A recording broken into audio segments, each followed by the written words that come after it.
La Casa Glace aux Trois-Îlets, le service Melt, vous présente Concept d'art.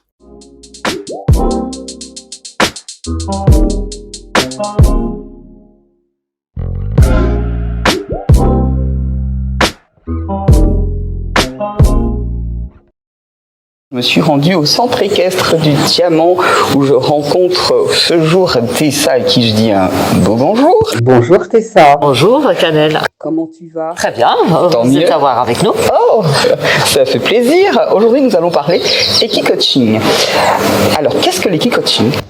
Alors l'Equi-Coaching, c'est un coaching assisté par le cheval.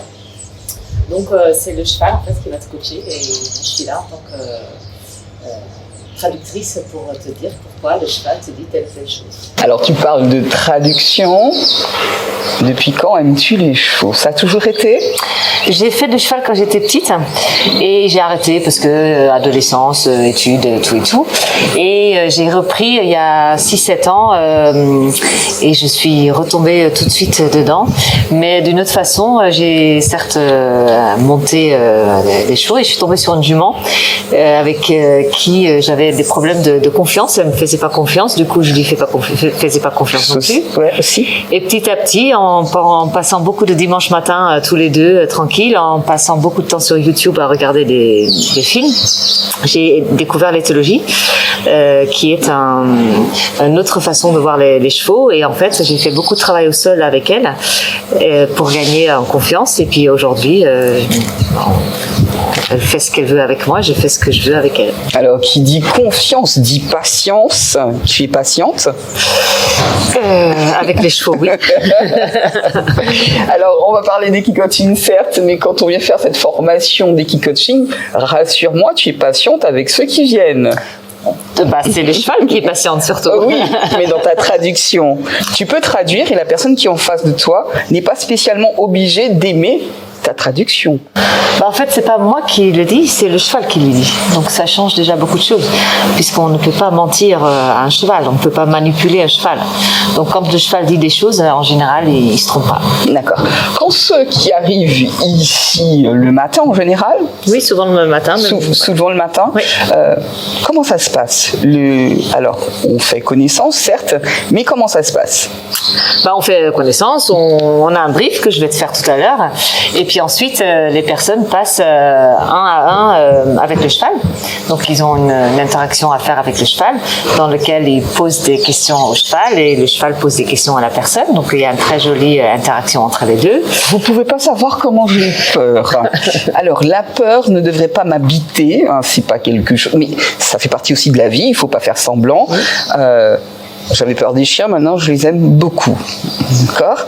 Le cheval, il est quand même assez costaud. C'est combien de kilos? 600, 500. D'accord. Assez haut. Et il faut approcher cet animal qu'on ne connaît pas. Quand on vient justement à l'Equi-Coaching, on vient avec ses peurs, ses doutes. Oui, tout à fait. En général, plus on a peur, mieux ça marche. Le fait d'avoir peur et de se dépasser et d'y aller quand même, déjà, ça demande beaucoup d'efforts. Donc, des fois, déjà, on rentre plus en connexion avec soi-même, et plus on est en connexion avec soi-même, plus on a un lâcher-prise et qu'on est concentré sur le cheval, plus on a plus le cheval va nous dire des choses. Canel, je te propose qu'on commence. Ça t'enlèvera tes peurs? Oui, je veux bien, mais je voulais quand même te poser cette question. Combien de séances d'Equi-Coaching doit-on faire pour justement enlever mes peurs? Alors, ça dépend. Alors, déjà, il faut savoir que l'Equi-Coaching, on peut le faire en individuel, on peut le faire à deux, on peut le faire en équipe.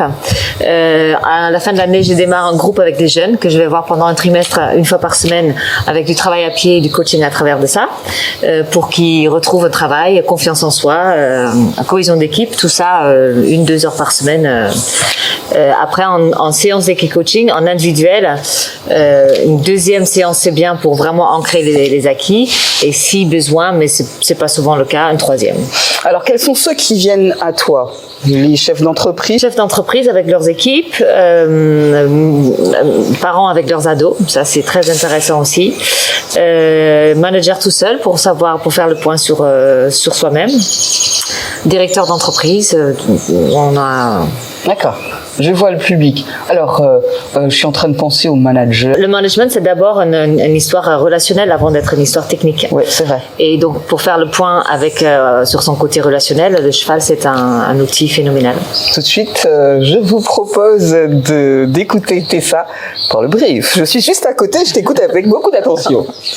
Qu'est-ce que l'équicoaching? Donc, dans l'équicoaching, c'est le cheval qui va vous coacher et moi, je suis là en tant qu'interprète pour expliquer ce que le cheval vous dit et pourquoi il vous le dit. Comment ça se passe l'équicoaching?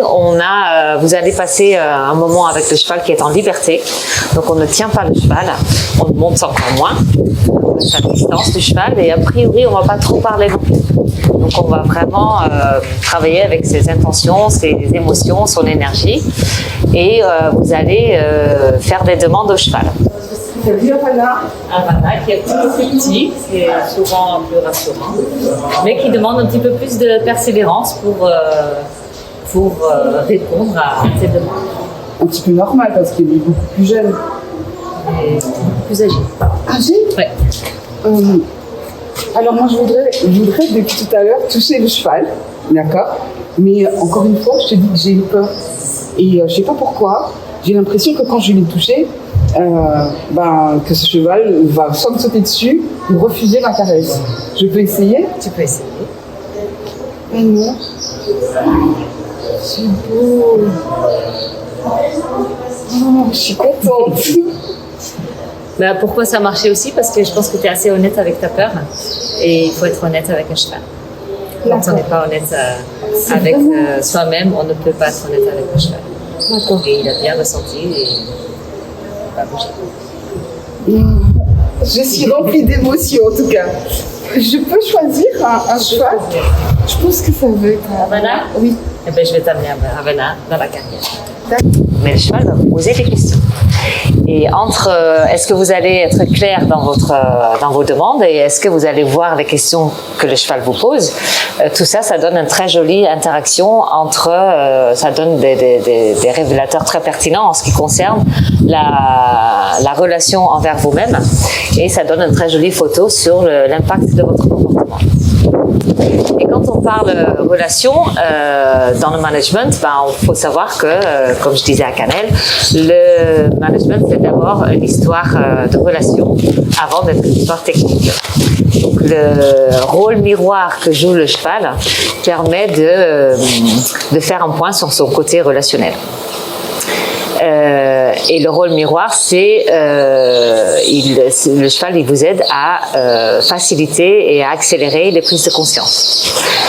Quand on est conscient de quelque chose, on ne peut plus agir pareil. Donc forcément, on agit différemment et en général vers le mieux. Donc on a une amélioration, on a une performance qui se met en route. Que dis-tu, Tessa?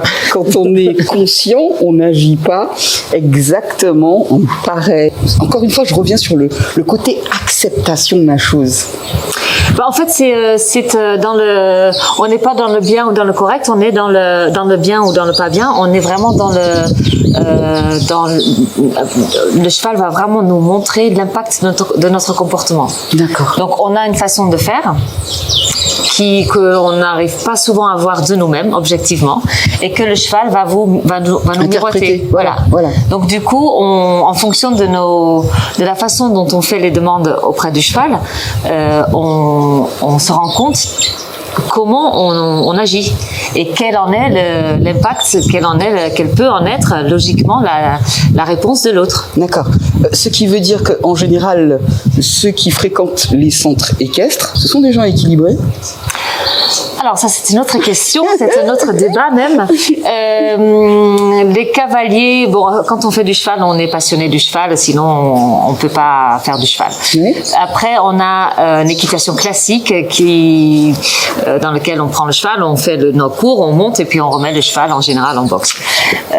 Aujourd'hui, il y a beaucoup de centres équestres et heureusement qu'il y en a en Martinique, que ça commence, qui prennent beaucoup plus soin des chevaux, qui sont plus lâchés en liberté activité et on prend en compte la façon dont le cheval apprend, qui est complètement différent que monter un cours d'équitation classique. Dans l'équitation éthologique, c'est ce qu'on appelle la nouvelle, qui est très ancienne forme d'équitation. On prend vraiment en compte le bien-être du cheval et on cherche beaucoup plus l'adhésion avec le cheval que l'obéissance qu'on recherche dans l'équitation classique.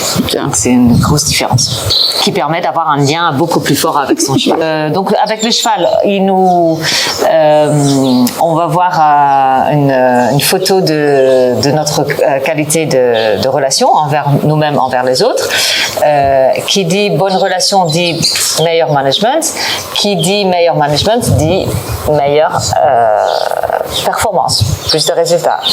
Mais la relation, comment on crée la relation? Aucune idée. Quel est l'ingrédient indispensable pour toute relation? Déjà avoir une paix intérieure. Moi, je vois ça comme ça. Peut-être que je me trompe. Non, sans cela, on ne peut pas avoir une relation digne de ce nom. S'aimer soi. Un petit peu plus... S'aimer soi. Aucune relation. Aimer les autres. Non, la confiance. La confiance en soi. La confiance en soi, aux autres. Parce que moi, je me fais confiance, mais je fais pas confiance aux autres, chère Tessa. Ah, c'est la confiance partagée, justement. Et donc, l'expérience que vous allez voir avec le cheval, parce que c'est une expérience, va être tournée autour de la confiance. La confiance, d'accord. Okay. Par contre, la confiance, c'est quelque chose qui est vraiment très important de garder en tête quand on va faire l'expérience avec le cheval. D'accord, ok. Donc, c'est une expérience, c'est un moment expérimental, donc ex en dehors, périmètre mental, donc on va vraiment rentrer dans ce qu'on ressent, dans nos énergies, nos émotions et surtout nos intentions. Ok. Pour que l'expérience se passe bien, comment ça va se passer? On a les savoir-faire et on a les savoir-être. Les savoir-faire, c'est ce que vous allez demander au cheval. Le savoir-être, c'est ce que le cheval va vous demander à vous. Okay? Donc, on essaye toujours de mettre l'expérience autour d'un problème. Ça peut être la peur ou ça peut être changer de métier, par exemple. Eh ben, pour avoir donc ce petit projet, projet, on va d'abord mettre les choses créer une mobilisation. Donc on va mettre un mouvement dans les choses. S'il n'y a pas de mouvement, rien ne se passera jamais. Donc on va bouger le cheval à droite, à gauche, peu importe l'allure, peu importe la direction, mais on veut que le cheval bouge. Ok? On veut que le but c'est de créer donc un lien de confiance partagée, et il y a 3 observables qui nous indiquent si la confiance est en train de s'installer, oui ou non. Les 3 observables sur toutes les étapes, c'est la décontraction, la tension et la continuité. Okay, donc on veut avoir un cheval décontracté. Un cheval décontracté, c'est un cheval qui est plutôt au pas, tranquillement. C'est pas un cheval qui est en plein galop. C'est un cheval qui a la tête vers le bas, parce qu'un cheval qui a la tête vers le haut, il a besoin de regarder au loin parce qu'il est inquiet. Un cheval qui a la tête plutôt vers le bas, c'est un cheval qui est plutôt tranquille. L'attention, alors comment on voit si un cheval est attentif à nous, c'est qu'il a toujours une oreille tournée vers nous. Okay? Donc on veut toujours avoir l'oreille intérieure tournée vers nous pour être sûr que c'est nous qui le capte. Il peut regarder à gauche, avec vous sur son droite, et ben avec l'oreille, vous saurez que c'est vous qui capte. Et la continuité de la demande. Donc on veut un mouvement continu. Okay? Donc c'est là où le cheval va vous poser des questions, parce qu'il va toujours s'arrêter. C'est pas qu'il veut pas, c'est qu'il a besoin d'être rassuré. Un cheval a toujours besoin d'être rassuré. Donc quand il s'arrête, à vous de le rassurer et de lui faire comprendre que vous voulez qu'il continue. Ok, donc avec votre langage du corps, vos intentions, vous allez lui faire comprendre qu'il faut qu'il continue à rester en mouvement. Donc une fois qu'on a un cheval qui est en mouvement de façon décontractée, attentif et continue, on rajoute l'étape suivante, c'est la distance, le respect. Okay? Dans la distance, on va mettre le cheval à distance, on va respecter sa place, on va faire respecter la sienne, on va donner un très joli cadre d'exécution. Okay? On ne va pas se laisser marcher dessus, on ne va pas lui couper le chemin, on va vraiment créer chacun sa place, chacun son rôle. Très important dans tout projet, dans tout management, c'est une étape très importante. Donc quand on a le cheval qui est en mouvement et à distance, de façon décontractée, attentif et continue, on rajoute le changement de direction, donc la direction. Ok, donc la direction, ça, vous allez changer vraiment le cheval de direction. Vous allez lui faire demi-tour. Allez, par là. Ouais. Allez, pousse. Allez. Voilà. Ok, super. Nickel. On nous en refait un autre. D'accord. C'est pas du hasard. Ouais, tu l'as fait toute seule. Sans qu'il parte au galop, sans qu'il prenne sa place, il perde sa place et sans qu'il perde son mouvement. Ok, donc vous allez lui faire changer de direction 1, 2, 3 fois et ça va donner une indication sur votre façon de gérer ou de donner le cap. Une fois que vous avez fait les changements de direction, vous allez maintenir le cheval dans la direction que vous avez demandé. Okay, après, c'est vous qui maintenez la direction. Ou pas, ça dépend. Ça dépend comment vous êtes avec la direction. Est-ce que vous arrivez à maintenir le cap ou pas? Il est très bien. Pas besoin de plus. Garde ton énergie. Il est parfait. Il est décontracté. Il est en mouvement de façon continue. Et surtout, il est très connecté à toi. Ensuite, on rajoute le rythme, donc les allures. Ok, donc là, on va faire quelque chose. Là, on dit qui fait quoi, comment. Là, on dit comment, enfin où on va. Et là, comment on y va. Ok, donc est-ce qu'on y va tranquillement au pas, au trot, au galop? Est-ce qu'on y va plus vite au trot, au galop? Ou est-ce qu'on y va à fond au galop? Donc vous allez mettre le cheval au trot. Okay, vous connaissez les allures, il y a le pas tranquillement, le trot c'est un petit peu plus vite et le galop c'est comme dans les films, c'est plus rythmé. Donc vous allez mettre le cheval au trot, donc il va tourner autour de vous tout en gardant la distance avec vous, donc sa place, et vous allez le faire trotter 2-3 tours autour de vous avant d'essayer de le faire passer au galop. Pareil, il faut qu'il garde sa place, il garde son mouvement, il garde le galop tant que vous lui avez demandé. Et ensuite, vous allez le ramener avec vos intentions, avec vos énergies, du galop au trot et du trot au pas. C'est moi. Maintiens-le au galop. Allez, on y va, ça c'est moi. Je dis que c'est moi, allez. Très bien, il faut le ramener au trot.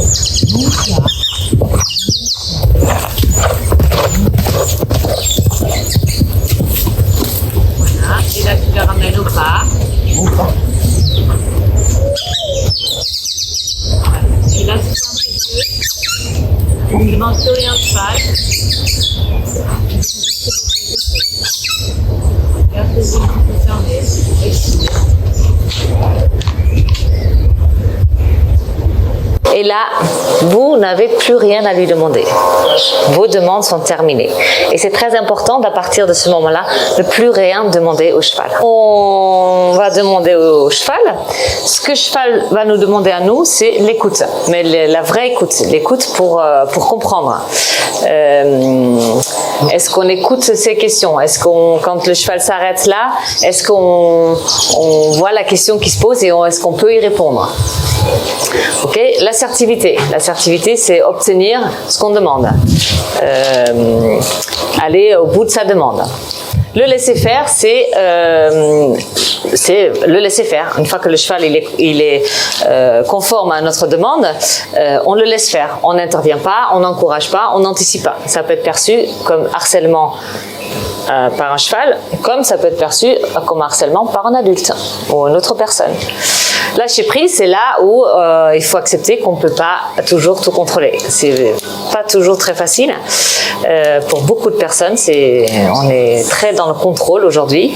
Et plus on accepte plus on prend l'expérience telle que ça se présente et qu'on le vit tel que ça se présente et qu'on ne le vit pas comme on aimerait que ça se passe, et bien plus on est connecté à soi-même, au cheval, et plus il y a des choses qui se passent. D'accord. Ok. Et la temporalité, c'est, nous on a des montres, mais le cheval il a le temps. C'est ça, on a parlé de temporalité, le cheval fait comme il veut, est-ce qu'il arrive des fois qu'ils prennent vraiment tout son temps, une demi-journée, une journée? Non, c'est pas possible. Non, parce que nous, on fait pas durer l'expérience aussi longtemps, mais il est tout à fait possible que la personne arrive à faire juste la mouvement et la distance. D'accord. Mais ça veut dire que dans la mise en mouvement, donc la mobilisation de son projet et le rôle ou la place de la personne, il y a déjà tellement de choses à voir que il faut d'abord voir ça avant d'aller plus loin dans la prise de cap et dans la prise de l'augmentation de rythme. Alors moi, je vais vous dire, je vais me laisser guider par Tessa. Je pense avoir compris certaines choses. Je vois des difficultés là où il n'y en a pas, très certainement. D'accord. Mais je vais tout simplement me laisser guider par toi. Merci beaucoup, Tessa. On va aller choisir le cheval. N'est-ce pas?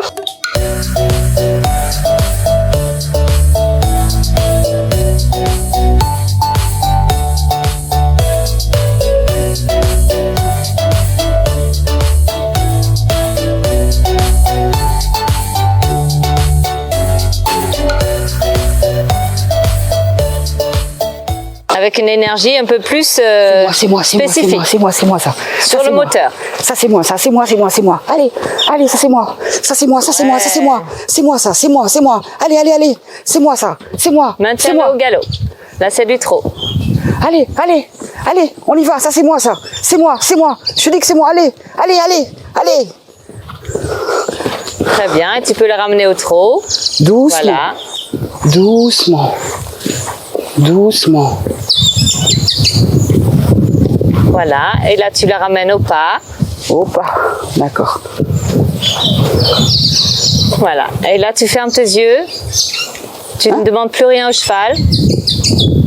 Il vient juste te dire quelque chose. Garde tes yeux un petit peu fermés. Expire. Et tout doucement, tu peux remercier le cheval. Je te remercie pour ce que tu m'as accordé. Tu es gentil. Tu sais, franchement, je m'y attendais pas. C'est une grave expérience. Tu peux le caresser. Oui, ma belle. Cannelle. Ah, c'est Savannah. Mais tu sais ce que j'aime, Savannah? C'est ta couleur de crinière. Ah ouais, c'est cool. Et trop beau. Bon, allez, maintenant, on a fini? Non, on s'éloigne. Elle te suit. Elle peut te suivre, c'est pas grave, elle te fera rien. D'accord. Ok. Elle te dit juste que la confiance, elle est établie. Complètement. Que dans ta tête, c'était bien clair de là où tu voulais que le cheval aille. Toujours pas au départ, mais par la suite, oui. Oui? Oui, par la suite. Au départ, non. Au départ, non. Et parce qu'on a eu plusieurs tentatives qui commençaient très très bien. Mais où il manquait un tout petit bout. Ah, juste un petit. Ouais, tout petit bout. Je vais y arriver, tu sais, dans la vie. Mais la direction était la bonne, le pas décisif il était bien, l'intention elle y était, et à la fin 2-3 mètres avant. Ça... Et donc du coup le cheval soit il partait au trot, soit il. Tu sais que je suis un petit peu comme ça dans la vie. Tu vois ça comment? Ah. Vas-y, dis ça. Est-ce que c'est pas peut-être un manque d'écoute à la dernière minute ou un manque de concentration? Ou si tu restes concentré, connecté, écouté pendant 5 secondes de plus. Par contre, pour convaincre ta peur, tu as été très vite ici. Ah ouais. Okay, donc ça a des avantages, des désavantages d'être très rapide. Mais comme la façon dont tu as convaincu ta peur, ça a été... Non, parce que le défaut pas existé. Je peux sortir, s'il vous plaît, laissez-moi sortir. Ok, tu retournes, regarde le cheval, il a attendu ta peur, parce que tu as été très clair, très honnête avec ta peur. Plus on est honnête avec le cheval, plus il se connecte à toi. Le cheval, il est resté à côté de toi, là. Il t'attendait, il faisait rien. Il t'a pas donné de coup de tête, il n'a rien demandé, il était là. Voilà, je suis là pour toi, quand tu veux. Ouais. Et quand t'es retourné la deuxième fois, il s'est mis en mouvement. Il a jamais levé la tête. Il est toujours resté très décontracté. Il s'est bien adapté à toi. Du coup, tu as bien pu te connecter à lui. Et t'as peur. Alors, à ceux qui nous regardent, moi, je vais vous dire un truc. venir ici, c'est vaincre ses peurs. En tout cas, moi, je le vis comme ça. Vaincre ses peurs. Et surtout après. J'ai envie de rire comme une stupide. Mais quoi de mieux que le rire pour se sentir bien. Ça fait des années que je ne rigole pratiquement plus. Je souris. Mais rire, ça m'arrive pas souvent. Et pourtant, il n'y avait rien d'humoristique. C'est surtout un ressenti qui était enfoui à l'intérieur. Et là, qui est ressorti. Et si je pouvais faire cet exercice tout le long de la journée, je vous assure qu'il y aurait encore d'autres choses. Voilà. Tu me diras que c'est le cheval qui fait tout, mais tu accompagnes merveilleusement bien, tu vois. Merci beaucoup. Mais j'ai trouvé ça une très très très belle expérience, ouais. Alors moi je l'ai vécu en grand. Alors ce qui est bien, c'est que je suis pas venue toute seule, je suis venue avec le caméraman et je voudrais réellement savoir ce qu'il en ressort quand il fera l'exercice. Eh bien, allons voir. Très bien. Ça, c'est un très joli trot, bien décontracté, il est bien connecté à toi. C'est très joli. Doucement. Maintiens sa place, fais en sorte qu'il maintienne sa place et le mouvement. Ne le laisse pas s'arrêter. Vas-y, allez, continue. Continue. Allez. Allez, continue. Continue. Voilà. Sinon, il peut facilement te couillonner. Hein. Ouais.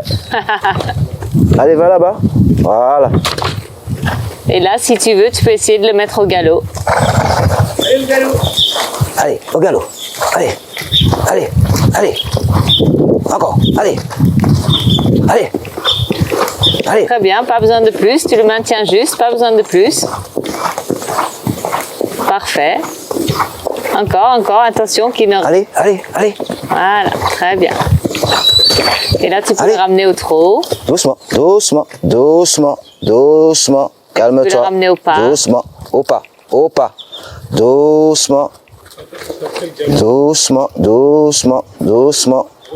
Voilà, c'est bien. Et là, tu lui demandes plus rien. Tu ne fais plus rien.